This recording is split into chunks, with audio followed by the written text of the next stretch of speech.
Hello crafty friends, Roxanne here from craftwagon.ca. Thanks for tuning in today and watching this video on Brusho Blunders. So I got this new product called Brusho Crystal Color, new to Stampin' Up.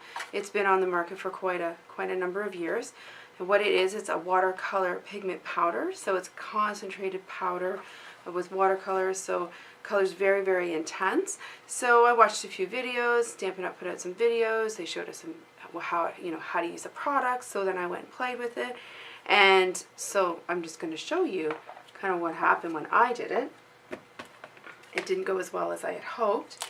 So I went ahead and I experimented with a few different things. So these were my first two experiments. This is the shimmery white paper, and this is the watercolor paper. So they tell you a couple of different ways you can do it. So this method here, they say get your paper all wet, sprinkle the powder on, and just watch the magic happen. And I wasn't too sure about the magic there, and it's very spotty, and I wasn't really a fan of how that turned out. And then the other technique they talk about is you wet your paper and then you sprinkle it on. Or wait, you do it dry. Yeah, so this one I did wet and then I sprinkled it on. This one was the paper was dry, then sprinkle the powder on, and then you spritz it. So I used this spritzer, and it was just a big mess. So I wasn't happy with that at all. And then I thought, I don't know, maybe it's my technique. So then I got some samples, and I got out all these little tiny bits of watercolor paper and went ahead.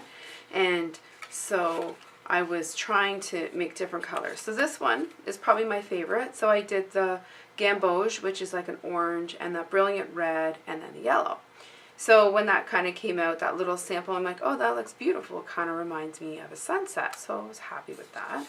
And then I did a color by itself. So that's the Prussian blue, and I was shocked at how dark it was. So I'm like, in my mind, I was thinking it was more of a turquoise color. So although, you know, when you do look at the lid, it's pretty close.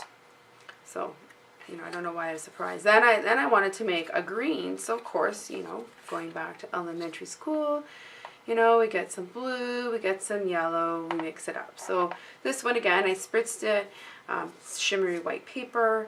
Then I sprinkled the pigment powder on. But what I did not like was, if you can see, is that the powder's still there. It's not really blending in.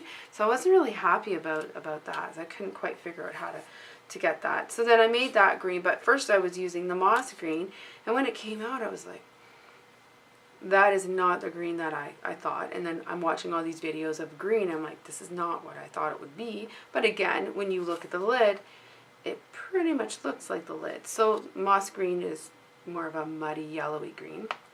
So to get the green that I want, which is a bit more bright, I mixed the brilliant, not the brilliant red, brilliant red. Yeah, I know my colors. No, so I mixed the Prussian blue and the yellow to kind of mix it up a little bit. And then I went ahead and did a sample with the red and the orange. And then, so again, here's my horrible attempt at trying to make green.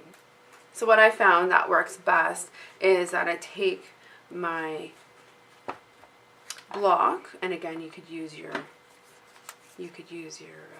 paint well, and then I put a bit of water on the block, and then I just take a bit of my powder and I brush it in there, and then I get this other brush I have, and then I stir that in and I mix it up, and that's how I found, for me, I had the best results, because then I could take the stamp. This one I went ahead and stamped it. This is from the Color Me Happy set.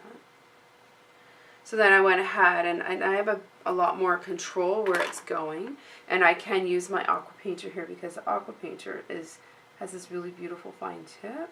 So for this thank you that I'm doing, I could just come in here and really make sure that I'm putting the paint where I want the paint to go. So the paper's dry, just using the aqua painter, like a coloring thing, and then I'm going and I'm following the letters along. So then that'll give me the results. More controlled for me, that's what I really like. So So I made all these samples and I wasn't really sure what to do with them, and so I played around for a little bit, and this is what I came up with. This is the Color Me Happy stamp set. So I went with Night of Navy and Marina Mist, and for this one here I used the vellum, so I wanted to give it a go to see what would happen if I colored on the vellum, and that's what results I got, again with mixing it on the acrylic block. And then these are the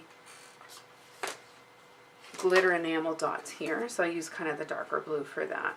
And for this one I stamped it on a piece of shimmery white paper like I did here. I colored it in and then I cut it out and then I stamped it on top, and again I used the glittery enamel dots. And then this folder is the hexagon dynamic folder. And this one turned out a bit better than I thought it would.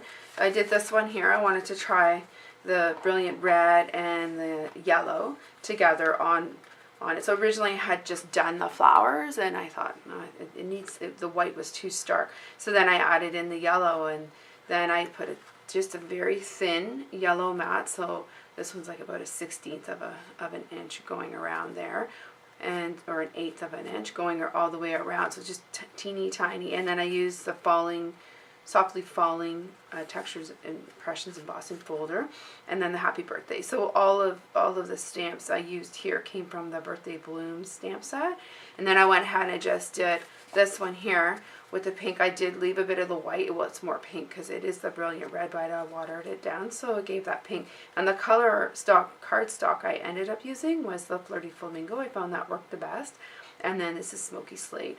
So I thought it would be nice, Smoky Slate and Flirty Flamingo. I thought looked real beautiful together. And then I added some silver, the silver gems, the faceted gems, and then the metallic edged ribbon. And then again I used the Smoky Slate for the greeting. And I tried a couple different things. I tried it with the embossing powder, but the silver was too light. It was harder to read it.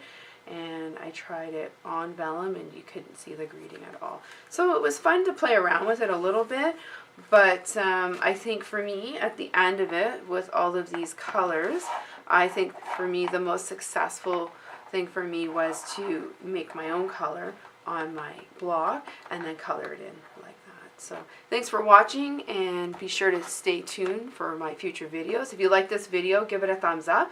If you want to see more of my blenders, be sure to let me know in the comment section below, and stay tuned for my next video. Hope to see you soon.